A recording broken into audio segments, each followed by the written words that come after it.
দেখুন আমার সামনেই একটা বাটির মধ্যে, বড় বাটির মধ্যে একটা জিনিস ঢাকা দেওয়া রয়েছে।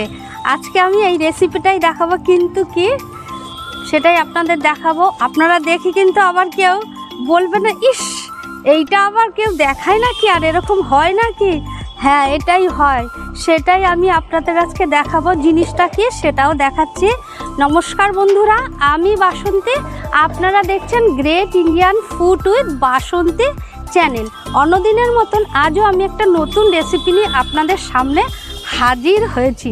রেসিপিটা কি সেটা এটার মধ্যেই আছে, তো দেখুন এখানে কি আছে। দেখতে পেয়েছেন তো, করলা, বেশ কয়েকটা বড় সাইজের করলা নিয়ে নিয়েছি আমি। এই করলা দিয়েই কিন্তু আজকে আমি রেসিপি করে আপনাদের দেখাবো। তো ভাবছেন তো যে কি এমন করলা দিয়ে দেখাবে, সেটাই তো আজকে দেখাবো।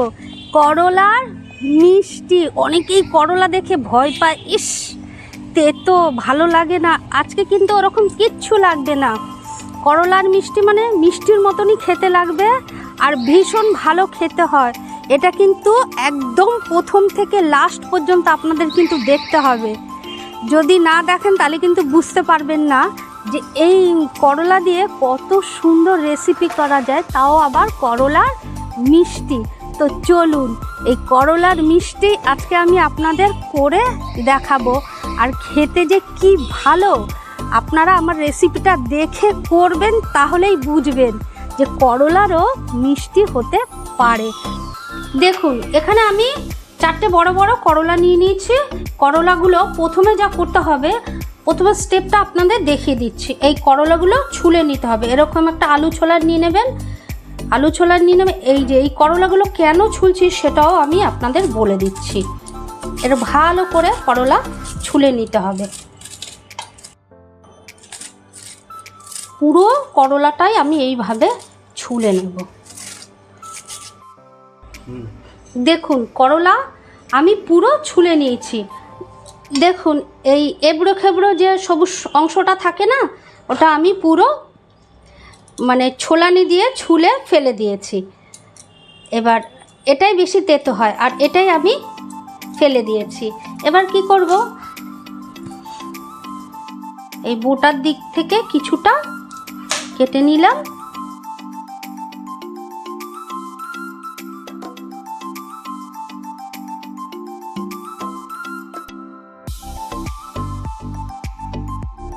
করলাগুলো আমি ধুয়ে নিচ্ছি, নর্মাল জল দিয়ে ধুয়ে নেব।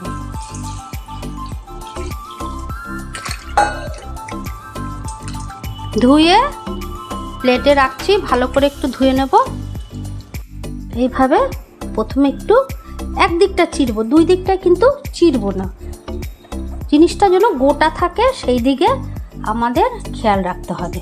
এই যে চিড়ে নিলাম, চিড়ে নেওয়ার পরে এইরকম এই দুই বুড়ো আঙুল দিয়ে এরকমভাবে ধরলাম। একটা আঙুল দিয়ে ধরবো আর একটা আঙুল দিয়ে এইভাবে এই যে ধরে নিয়ে একদম খুব সুন্দরভাবে, ভীষণ সিম্পল, এই দেখুন এই আঙুলটা দিয়ে এইভাবে বের করে নিচ্ছে।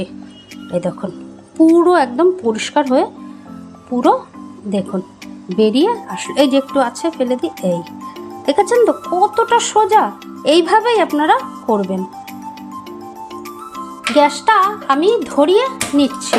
গ্যাসটা ধরিয়ে নেওয়ার পরে এই গামলায় কিছুটা জল দিয়ে জলটা আমি ফোটা পর্যন্ত অপেক্ষা করছি, তারপরে আপনাদের দেখাচ্ছি। জলটা বসিয়ে দিয়েছি আর জলটা টক বক করে ফুটছে। এই ফুটন্ত জলের মধ্যে দিয়ে দিচ্ছি পরিষ্কার করা করলাগুলো। এই করলার মধ্যে দিয়ে দিচ্ছি 1 চামচ, 2 চামচ, 2 চামচ নুন। টক দই নিয়ে নিচ্ছি 200 গ্রামের মতন।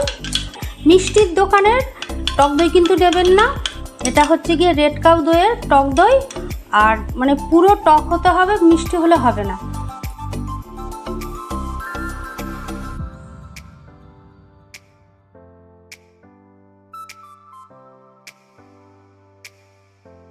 এরকম দিয়ে আমি মানে 10 মিনিট ফোটাবো, খুব খুব ভালোভাবে ফুটিয়ে নেব।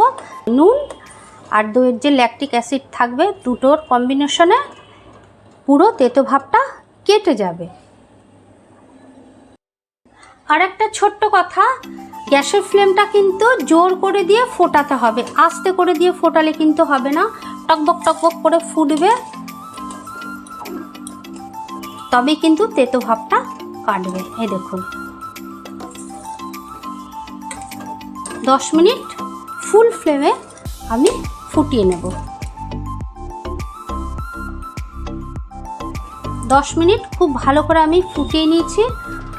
এবার তুলে নিচ্ছি একটা প্লেটে।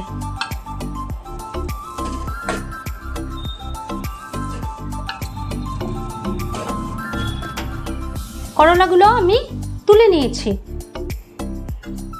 এখন যে প্রসেসটা করব সেটা দেখুন। বরফ নিয়ে নিচ্ছি,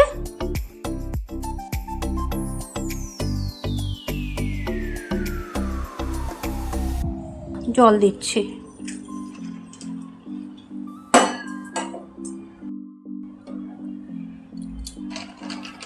এর মধ্যে আমি ভিজিয়ে দিচ্ছি বরফ জলে। কি গরম!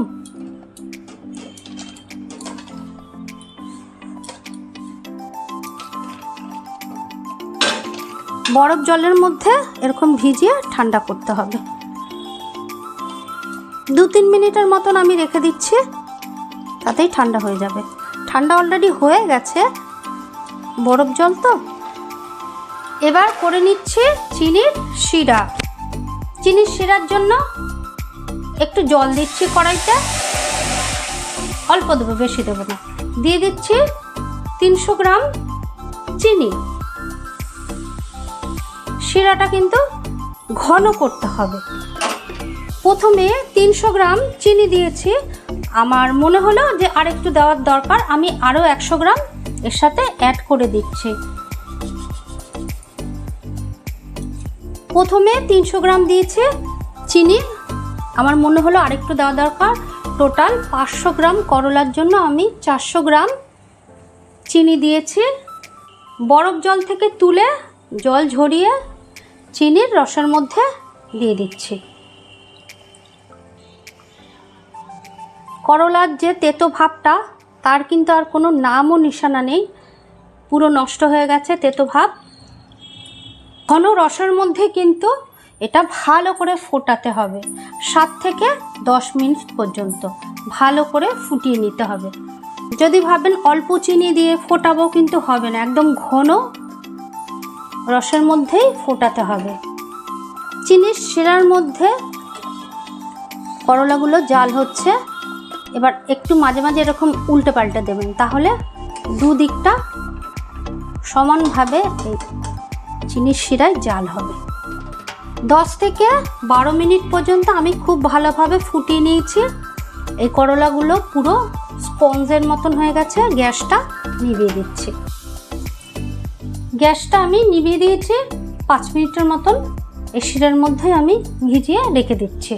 রসে ভেজানো এই করলা তুলে একটা প্লেটে রাখছি।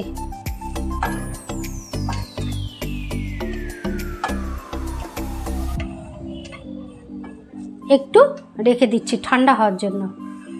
কড়াইটা বসিয়ে দিয়েছি, গ্যাসটা ধরিয়ে দিয়ে দিচ্ছি একটু সাদা তেল, 1 চামচের মতন। আমি এখানে সাদা তেল ব্যবহার করলাম, আপনারা অবশ্যই ঘি দেবেন। এটা ঘি দিয়েই করে, যেহেতু আমার কাছে এখন মানে ঘিটা নেই, আমি সাদা তেল দিয়ে জিনিসটা করছি। আপনারা অবশ্যই ঘি দেবেন, 1 চামচ ঘি দেবেন। আর এখানে আমার 200 গ্রাম লিকুইড দুধ আছে, দিয়ে দিচ্ছি। লিকুইড দুধ ফুটে গেছে, এতে আমি দিয়ে দিচ্ছি খোয়া ক্ষীর। এখানে আমার 50 গ্রাম খোয়া ক্ষীর আছে, ফুটন্ত দুধের মধ্যে দিয়ে দিচ্ছি। গরম দুধেই দিতে হবে, তা না হলে কিন্তু এগুলো গলবে না। আমুলিয়ার 2 প্যাকেট, এই 10 টাকা দামের যে প্যাকেটগুলো থাকে, 2 প্যাকেট দুধ আমি গুঁড়ো দুধ নিয়ে নিচ্ছি।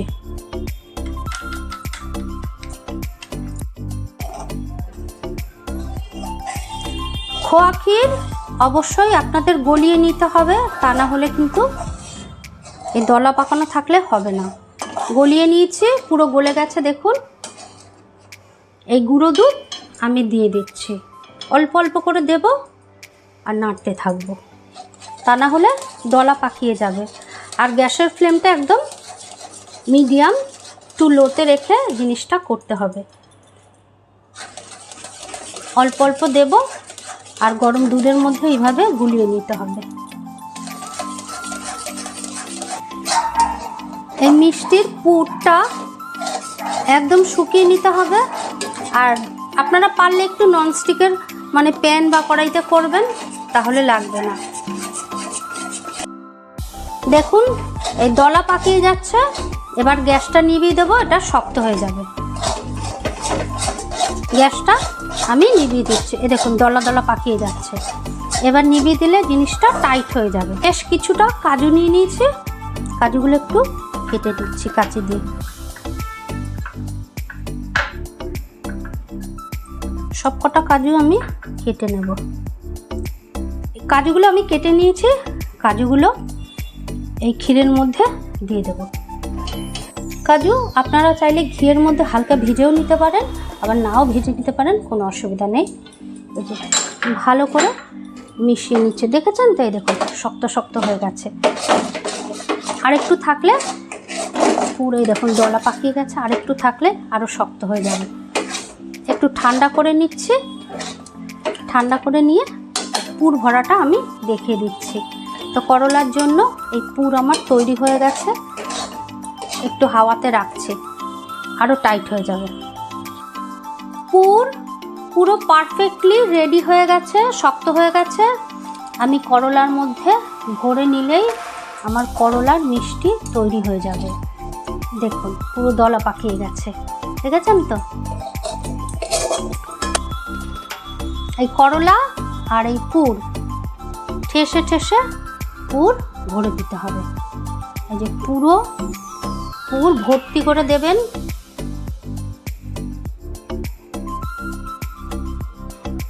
পুরে যেন ঠাসা থাকে, এরকম পুরো একদম ভর্তি করে পুর দেবেন। একটা হয়ে গেল, এই যে রেখে দিচ্ছি। আর একটা ভরা দেখিয়ে দিচ্ছি। পুর নিয়ে নিচ্ছি। পুর কিন্তু একদম ঠেসে ঠেসে ভরতে হবে, এরকম ঠেসে ঠেসে বেশি করে পুর দিয়ে জিনিসটা এরকম ভর্তি করতে হবে। এই দেখুন, দেখুন হয়ে গেল ভর্তি। এটাও আমি রেখে দিচ্ছি। পরপর সবকটা আমি ভরে নিচ্ছি। পুরে ঠাসা করলার মিষ্টি। করলার মিষ্টির জন্য আমি এই দেখুন বাদাম নিয়ে নিয়েছি, কাজু বাদাম আর চেরি, আর এখানে গোলাপের কয়েকটা পাপড়ি আমি ডেকোরেশন করব। দেখুন কিভাবে এই রসে ভেজানো কাজুটা দিলাম, এবার দিয়ে দিচ্ছি একটা করে চেরি। রসে ভেজানো কাজুটা দিলাম, দিয়ে দিচ্ছি চেরি, দিয়ে দিচ্ছি চেরি। সবকটাই আমি এইভাবে সাজিয়ে নিচ্ছি।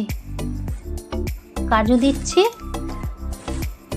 অনেকটাই হাওয়াতে টাইট হয়ে গেছে, আরো শক্ত হয়ে যাবে। ডেকোরেশনের সৌন্দর্যের জন্য ওপরে একটা ছোট্ট গোলাপ ফুল দিয়ে দিয়েছি।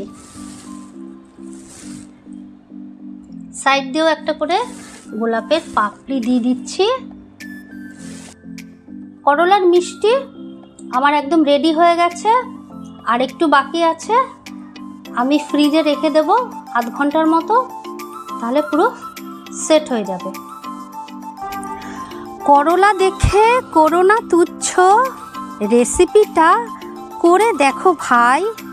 একবার যদি খেয়ে দেখো বলবে এটাই আমার চাই। হ্যাঁ, এই যে পুরো কমপ্লিট হয়ে গেছে আর পুরো সুন্দর সেটও হয়ে গেছে। এবার আমি খেয়ে দেখাচ্ছি, দেখুন।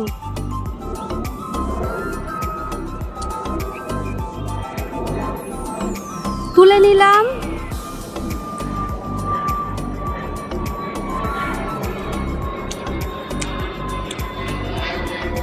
দারুণ।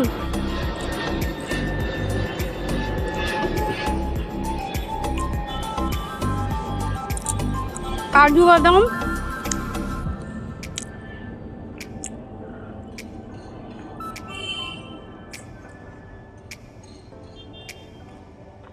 ভীষণ ভালো, খেয়ে বুঝতেই পারবেন না যেটা আপনি করলার খাচ্ছেন মিষ্টি। করলা দেখলেই অনেকে লাগে ভয়, ভয় লাগবে না, এরকম করে মিষ্টি করে খান, তাহলেই ভয়কে জয় করতে পারবেন। আর একবার হলেও এই করলার মিষ্টি অবশ্যই করে খাবেন।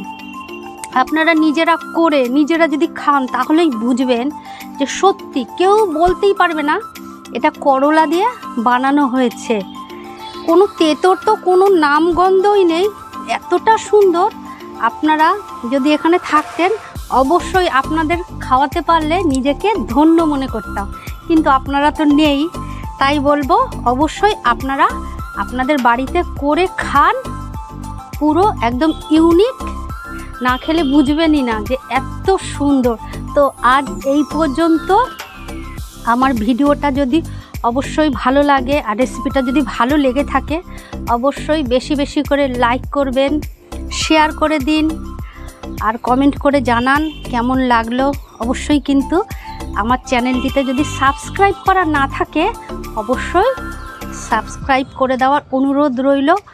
আজ এই পর্যন্ত, আবার দেখা হচ্ছে অন্য কোনো রেসিপির সাথে। ভালো থাকুন, সুস্থ থাকুন, অল দ্য বেস্ট।